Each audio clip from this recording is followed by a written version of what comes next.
Hey guys, what's going on? Let me get this thing set up here so that I can actually do this without holding the phone.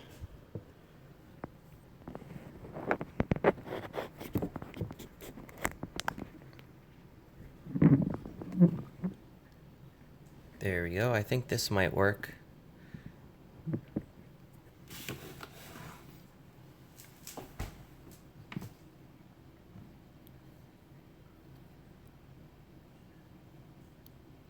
How are you guys doing today?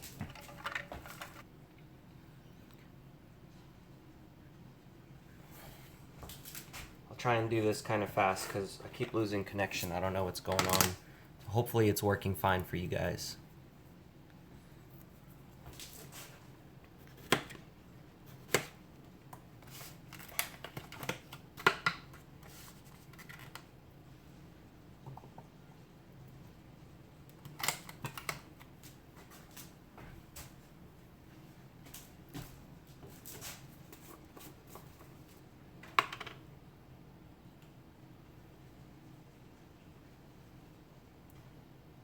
So these are just like multivitamin powders, and then I also have one for calcium and vitamin D3. I usually mix it in with his food.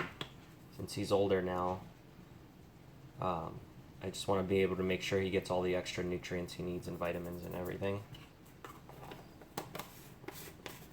And I got freeze-dried mealworms. I'm going to put real mealworms, live mealworms in there too.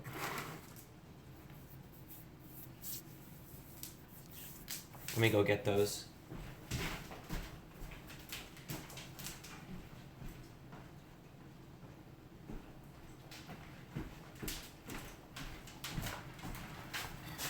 So I don't know if you guys remember, I was breeding all those beetles before I left.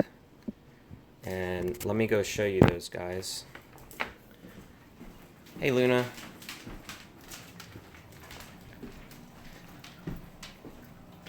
So I have a video that I'm coming out with the whole trip I just took, but I did mention these guys in that video. I just haven't edited it and uploaded it yet.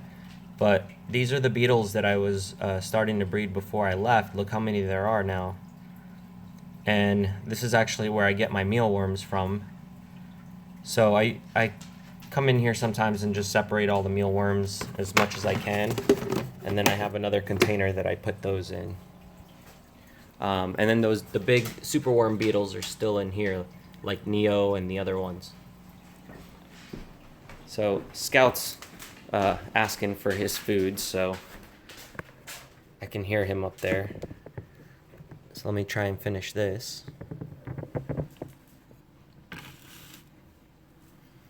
And here's the container I put all the mealworms in. So these are the live ones that I usually mix in with his food, because I put the freeze-dried ones and the live ones.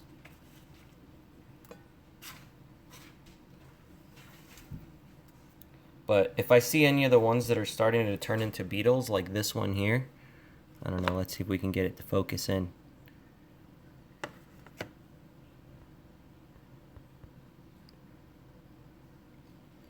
There we go. So that one's starting to turn into a beetle. So I usually put those back into the container with the other beetles. That way later we have more for them to keep breeding. It's a lot easier too to do it this way for me than having to go to the pet store every weekend to go get extra food or to order them online and wait for them to come in.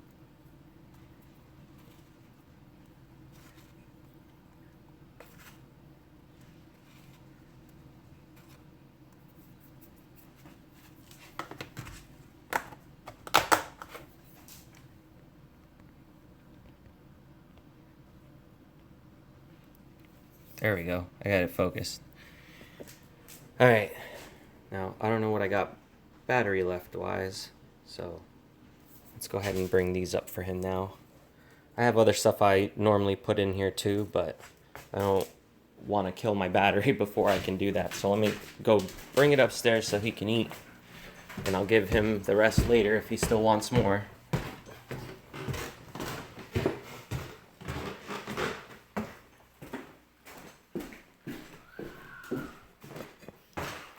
Scout, I'm coming with your food. Hey, buddy. You want your food? Yeah? Come on. I'll bring it over here. Here you go.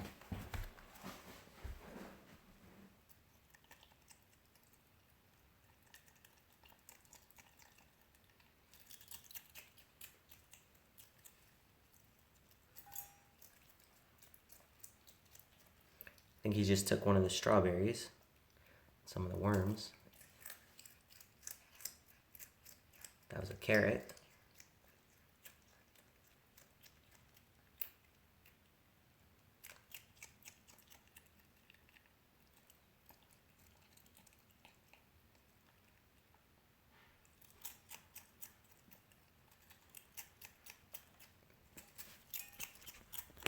Nom nom nom nom.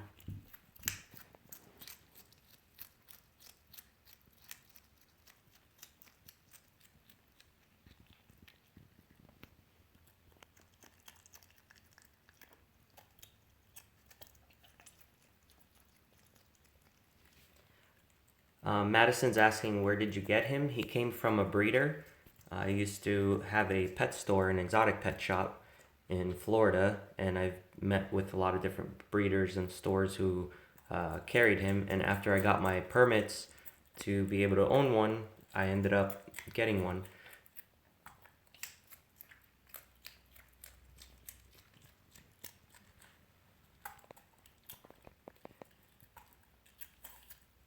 So usually if you're looking for them, just make sure that you find people around you who have them. So then you can kind of learn how they really are as pets and how they smell and how much attention they require. And then when you get to work with them for a little bit, then you get an idea of whether or not you really want one as a pet. Because these guys can be really cool, but you know, they have to have all their needs met. And if they don't, then they can be kind of a hell.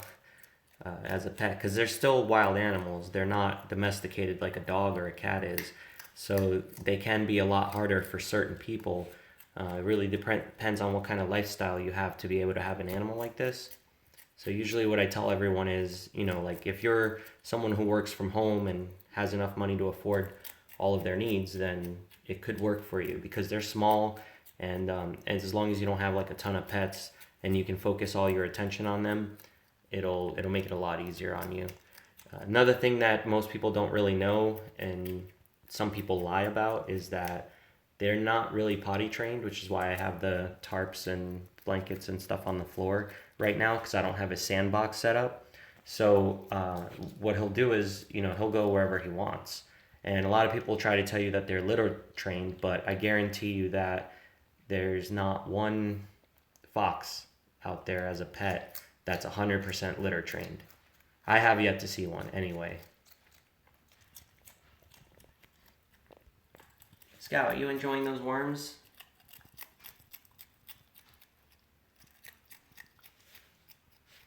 Yeah.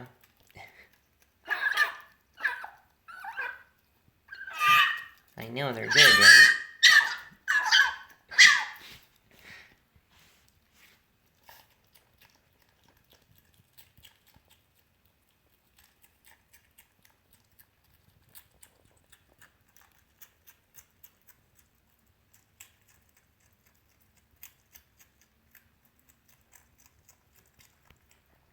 Yeah, if you guys have any questions, feel free to go ahead and ask them now.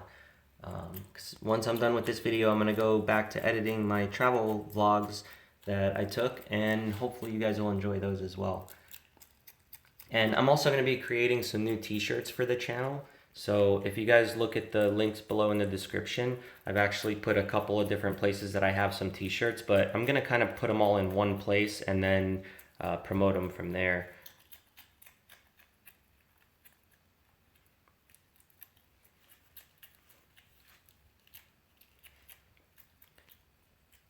Oh, now I get all the questions coming in.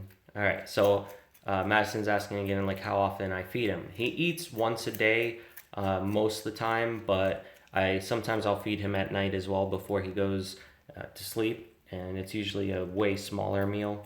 I don't want to feed him a lot. You can see his belly's already getting a little bit big on the sides. So I don't want him to be really overweight or anything like that.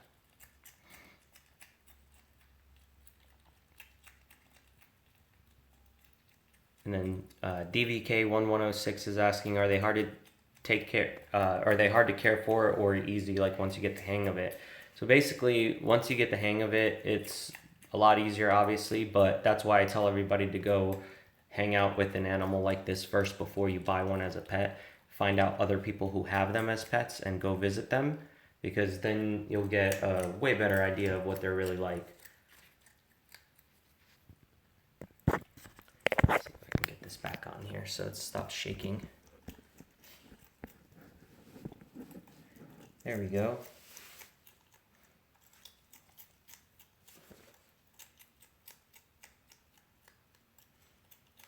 Yeah, and if you guys are talking about his age, he is almost 10 years old.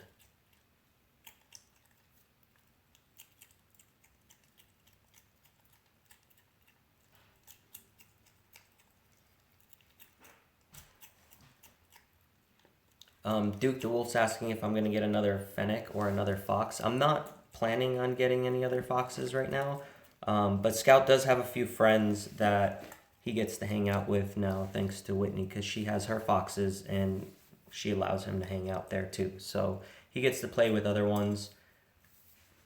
I see here Lorraine's asking, how often does he shed? Well, about twice a year. He sheds a lot. Right now he's actually growing in his winter coat, as you can see. He's a little thicker. If you look at some of my previous videos about a month ago, you'll see he lost a lot of fur during the time he was shedding. But now he's growing all his winter coat in, so it's a little bit thicker. They don't really get to experience like cold winters or anything like that, so I'm going to make sure his room is nice and hot during the winter.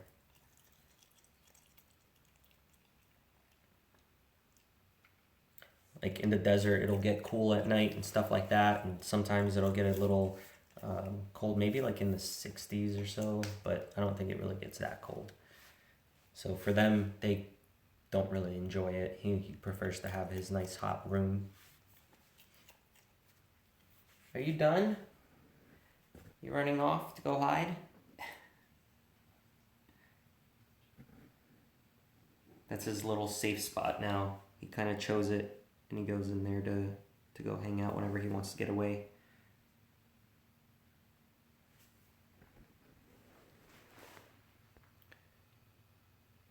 I used to take him outside all the time. I see some of you are asking if he gets to go hang out. But once he got older and his instincts kicked in, it just kind of made him really nervous to be outside. And a lot of the noises freaked him out and everything, cars driving by or any of that.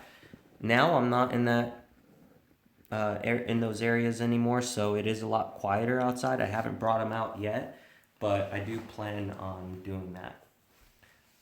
And I might actually shoot a video with him with a harness outside hanging out, but it's been kind of cool out, so I don't really want to bring him out in the cold because, like I said, he starts shivering and he's not happy with that. So since he's older, I don't want to put him through any extra stress. And if he wants to hang out here or run around the house, he can. Right, Scout? Let's see if we can move over here so you can see him. He's just laying down. I just don't want to upset him with the camera. There we go. As far as giving them baths, I don't ever want to give him a bath. I only give him a bath when it's absolutely necessary.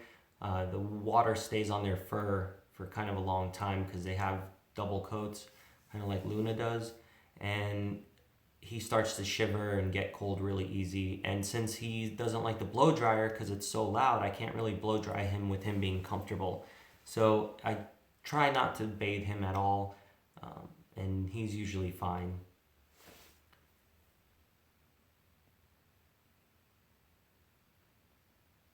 The stream's only going to be for a few minutes longer since he's done eating. I want to go back to editing the vlogs, but I just wanted to show you guys a quick video of him eating. Kind of answer some questions and hang out with you guys, you know, all of that.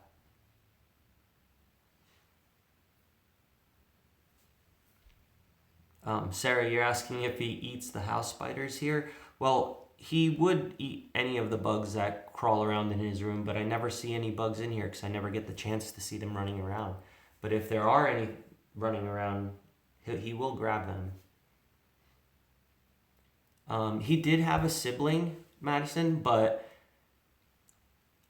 somebody else took him home, and I don't know who that person was because the breeder ended up getting him a different home. It was actually a female, I believe, so a sister is out there somewhere, and hopefully she's still doing good.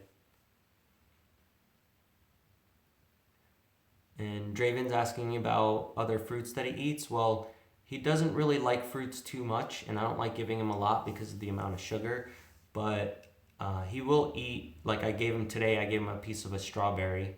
I cut it into a couple smaller pieces and he ate that. And blueberries he'll eat.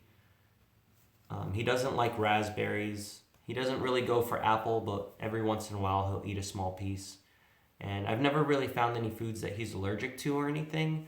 He's usually really good about just not eating foods he doesn't like. So I've never had to have a problem where he eats something and then gets sick from it or allergic or anything like that.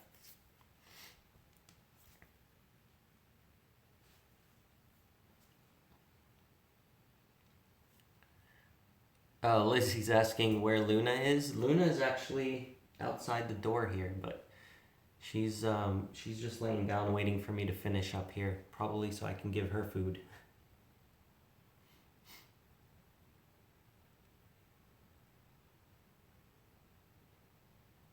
I have the crested gecko in here too if you guys want to see him. This is Twiggy.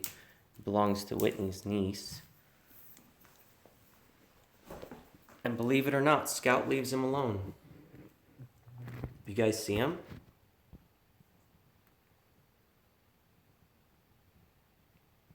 Let's see if I can zoom in there.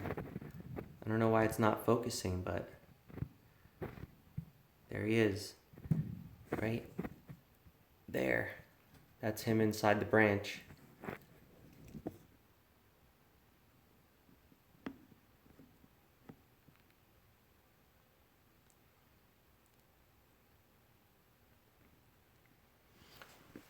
Madison, Scout does not have any kits of his own, but we're going to let him hang out with a couple other foxes, and I doubt anything's going to happen because he's an old man. But if it did, I wouldn't mind. They're such cute babies. Ricky has some babies, though. You might have seen him on my channel. And if you go to the Lucy the Fennec Fox's channel, you'll see the babies there. But they're not Scouts.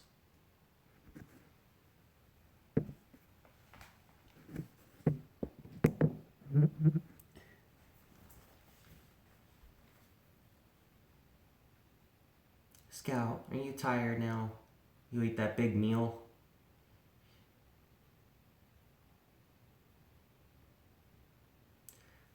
Regina's asking how old Scout was when I got him. He was 3 months old when I got him.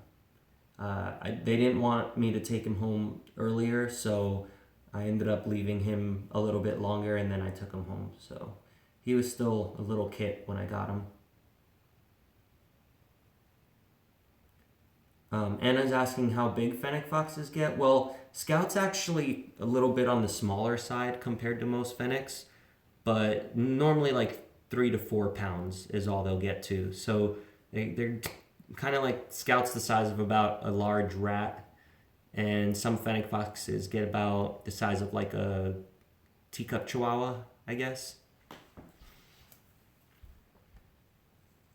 And Keelan, a few people have already asked about whether or not he goes outside, and I did used to bring him outside a lot, but I noticed he started getting really skittish about all the noises, so I stopped. It really stresses him out. But now I'm kind of in an area that's pretty quiet, so I think I might actually try bringing him out again and see how he does.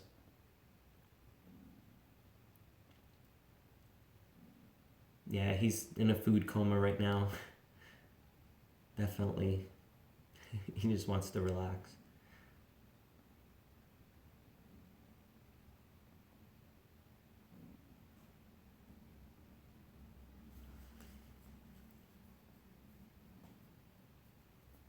And most people, they don't, I don't bring Scout out because it's too much for him.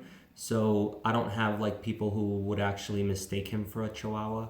But online, people have tried to say that Fennec foxes come from Chihuahuas, but that's not true because they have different chromosomes and they can't really mate with dogs. So you can't really have like a cross between a fox and a dog like that. So the Chihuahua is actually descendants of the wolves, and some people will mistake it and think that they're related to the fox because of their ears, but it's not. That's usually just stuff I see online, though. I did bring him out with me when he was younger too, and it just gets a little too crazy because everybody wants to touch them and take pictures with them and everything else. So I didn't like stressing him out like that.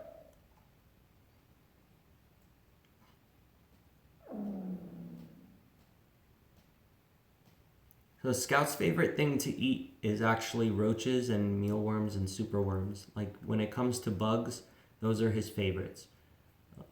He seems to usually go for carrots and sweet potatoes pretty quick as well too when it comes to vegetables, but mainly the bugs is what he goes for right away.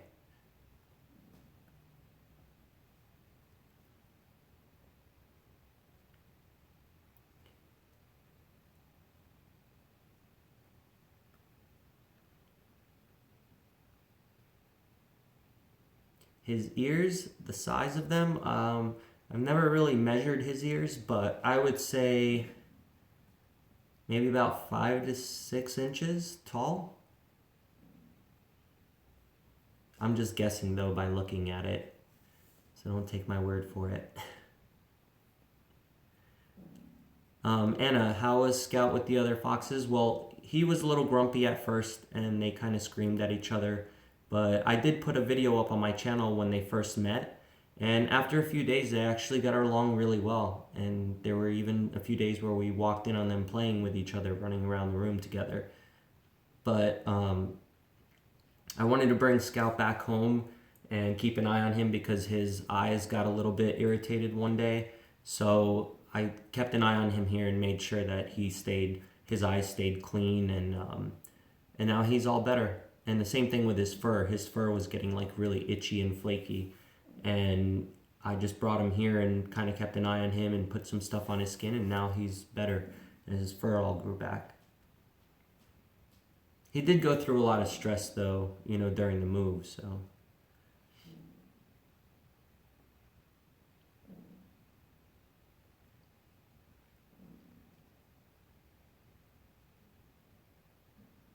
Olivia's asking how soft his fur is. Their fur is actually really soft, and some people make coats out of them, which is unfortunate. And Anna, yes, I would consider having other ones in here, and we do plan on having Lucy the Fennec Fox come hang out with Scout, but I kind of want to build his room up before we do that a little bit more. I don't want her to just hang out in here with the towels on the floor. When you put multiple Fennecs together, a lot of times they like to mark things, so I want to make sure that it doesn't get all over the hardwood floors or anything like that. So I'm going to build another sandbox for them, and that way they have something to play in when they're together, and if they mark inside there, it'll be easier to clean.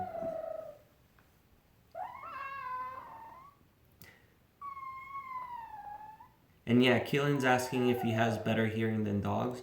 They do, and supposedly they say that they can hear a bug walking across the sand in the desert from up to a mile away, and then they know to go get the food.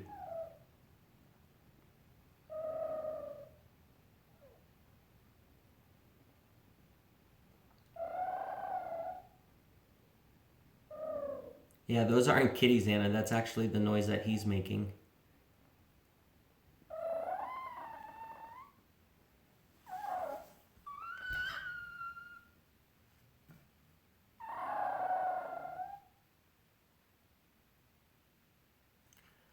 Keelan's asking how much they cost. They can go anywhere from $2,500 to, $5,000. So depends on where you get them from, what breeder, and how much they've been worked with. Because a lot of them can be a little bit more domesticated than others when they, raise them that way for many, many years. And then some of them are a little bit more wild.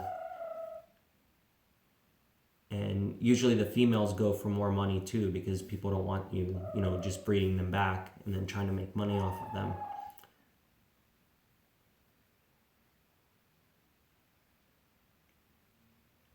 And then you also got to factor in all the other costs. So if you decide like you wanted to go buy a Fennec fox, you don't just have to come up with the $2,500. You have to also come up with the vet fees, which are more expensive than dogs because they're exotic pets. So you have to go to a specialist. Then you have to be able to build them the proper room, which costs a lot of money as well. So you got to think about all those costs. And some people you'll find online who are saying they're selling Fennecs for like $500 or $800, and those are usually scams. And they try to get you to put money down in advance, and as soon as you put money down, you'll never hear from them again. So if you see anybody selling them for that cheap, just realize it's probably not true. Unless it's somebody maybe trying to rehome them and you know that they're legit, if they're part of the community. But if it's just some random ad you see online, don't ever put money down on them, because it's almost guaranteed you're going to get just scammed out of your money. You'll never see it again. But I'm going to let him go ahead and sleep, because me talking in here is going to keep him up, and I know he's tired.